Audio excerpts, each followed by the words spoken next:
Bonjour chers élèves, j'espère que vous allez parfaitement bien là où vous êtes. Et c'est certainement chez vous, n'est-ce pas? Alors aujourd'hui, on va travailler sur un nouveau cours, celui de l'activité de lecture pour les troncs communs, dont l'œuvre étudiée, c'est la Vénus d'Île. On va étudier le dernier support, c'est l'excipit, de Elle était couchée jusqu'à la fin. Alors on va étudier le dénouement, qui est le châtiment. Alors avant d'entrer dans l'analyse de l'œuvre ou du passage, on va faire une situation de passage. Alors on va se rappeler tous ensemble de ce qui s'est passé avant l'excipit. Alors le passage ou ce passage qu'on a aujourd'hui se situe après la victoire de M. Alphonse au jeu de pommes contre l'équipe espagnole pendant le jour même de son mariage. Alors vous vous rappelez tous que Monsieur Alphonse est le fils de Monsieur de Péréorat. Il était connu comme étant le meilleur joueur de pommes.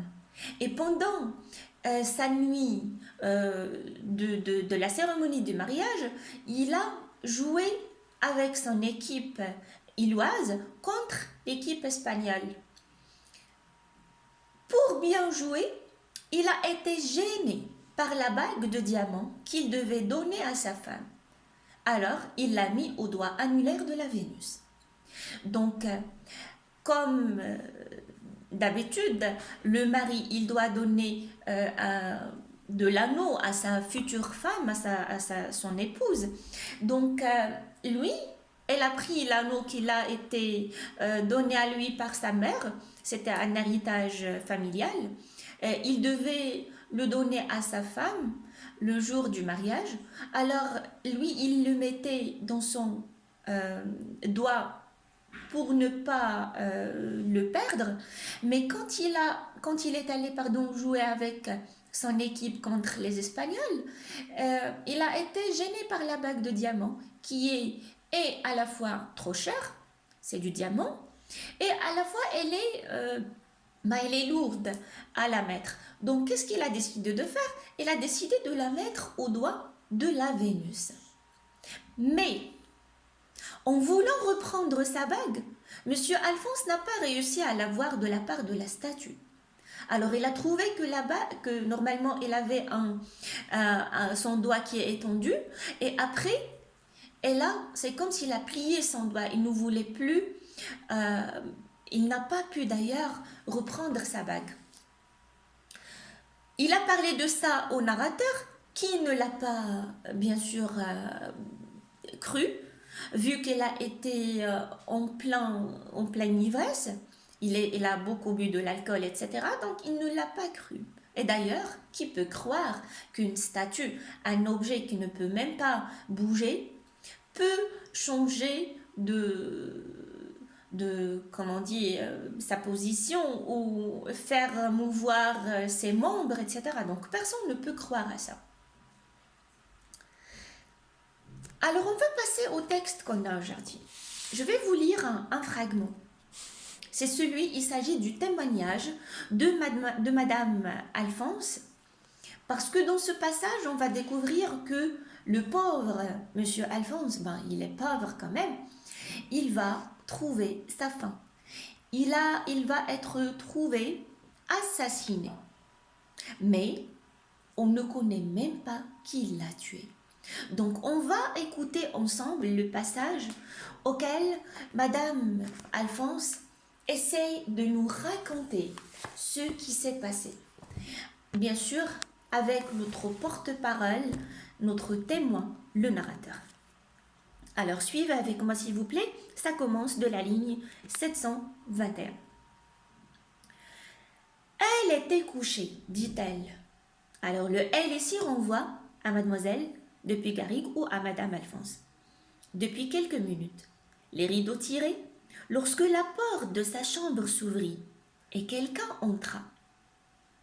Alors Madame Alphonse était dans la ruelle du lit, la figure tournée vers la muraille. Elle ne fit pas un mouvement, persuadée que c'était son mari. Donc Madame Alphonse, il dormait dans son lit, et puis elle a entendu que quelqu'un entra à la chambre, Il passa près de la ruelle du lit. La ruelle du lit, ici, ça veut dire c'est le passage qui sépare le lit du mur. Et comme elle avait le visage face au mur, ben, elle a cru que c'était son mari. Au bout d'un instant, le lit cria comme s'il était chargé d'un poids énorme. Le lit cria comme s'il était chargé d'un poids énorme. Ça veut dire, quand on s'assoit sur un canapé ou sur un lit, et surtout lorsqu'il y a quelqu'un qui pèse beaucoup, c'est quelqu'un qui est gros, alors on fait un bruit. Ou le lit, pardon, ou le canapé, s'il n'est pas bien fort, ben, il peut faire un bruit. Alors, elle eut grand-peur, mais n'osa pas tourner la tête. 5 minutes, 10 minutes peut-être, elle ne peut se rendre compte du temps, se passèrent de la sorte. Puis, elle fit un mouvement involontaire, ou bien la personne qui était dans le lit en fit un, et elle sentit le contact de quelque chose de froid comme la glace. Ce sont ses expressions.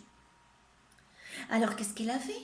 Madame Alphonse était dans son lit, et puis elle a cru qu'elle a fait un certain mouvement, mais il ne savait même pas si ce mouvement était fait par elle ou par celui qui était sur le lit. Et elle croyait que c'était son mari. Mais elle a senti le contact de quelque chose de froid, comme la glace. Il s'agit ici d'une comparaison, n'est-ce pas? Il s'enfonça dans la ruelle, tremblant de tous ses membres. Elle avait peur, la femme. Peu après, la porte s'ouvrit une seconde fois, et quelqu'un entra qui dit « Bonsoir, ma petite femme ». Bientôt après, on tira les rideaux, et Letton entendit un cri étouffé. La personne qui était dans le lit, à côté d'elle, se leva sur son séant et parut étendre les bras en avant. Elle tourna la tête alors et vit, dit-elle, son mari à genoux auprès du lit, la tête à la hauteur de l'oreiller, entre les bras d'une espèce de géant verdâtre qui l'étreignait avec force. Alors, qui était près de la femme, d'après elle, bien sûr? C'était quelque chose de géant. Elle a cru tout d'abord que c'était son mari, mais non, son mari, il venait de rentrer à la chambre. Et cette fois-ci, elle a pu tourner la tête. Mais qu'est-ce qu'elle a remarqué? Quelque chose de géant. Et son mari qui était à genoux auprès du lit, la tête à la hauteur de l'oreiller. Et il était dans les bras d'une espèce de géant verdâtre qui l'étreignait avec force. Elle dit, elle m'a répété 20 fois. Et dit, elle m'a répété. Celui qui parle ici, c'est le narrateur qui est notre témoin. Elle dit qu'elle a reconnu. Devinez-vous? Alors c'est qui? Elle a parlé de qui? C'est la Vénus de bronze, la statue de Monsieur de Peyrehorade.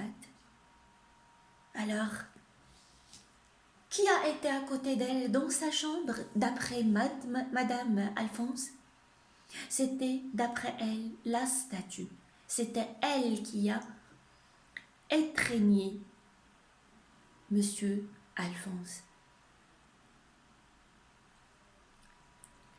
Depuis qu'elle est dans le pays, tout le monde en rêve. Mais je reprends le récit de la malheureuse folle.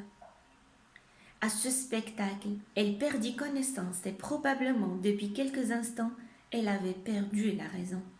Donc, après notre témoin, ou d'après notre témoin qui est le narrateur, comment il a qualifié Madame de Pégari, ou bien Madame Alphonse?